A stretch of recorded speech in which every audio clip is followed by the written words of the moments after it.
رمضان میں اپنے کاموں کو ہم نے کس طریقے سے مینیج کرنا ہے، کس کی اہمیت زیادہ ہے؟ تو آپ بتائیے، نفل کی اہمیت زیادہ ہے سنت کی یا فرض کی؟ فرض کی۔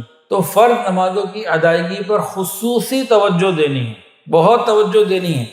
ایک توجہ اس میں کیا کہ تکبیر اولیٰ سے نماز ہو باجماعت مردوں کی، عورتوں کا کیا کہ صحیح وقت پہ اذان کے فوراً بعد کوشش کر کے جلد سے جلد نماز پڑھ لیں۔ ایسا نہیں کہ ظہر کی نماز کبھی 1:30 بجے پڑھی تو کبھی 3:30 بجے پڑھی، تو اوقات کو مینیج کریں۔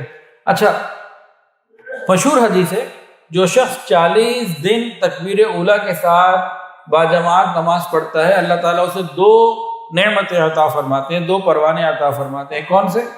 جہنم سے نجات اور منافقت سے نجات۔ جہنم اور منافقت دونوں بڑی بری چیزیں ہیں، اللہ ہماری حفاظت فرمائے۔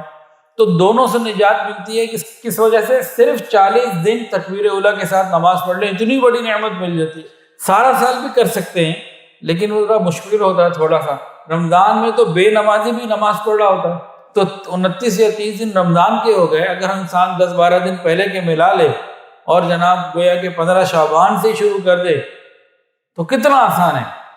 تو یہ آپ سمجھیں کہ بونس میں کام ہو جاتا ہے۔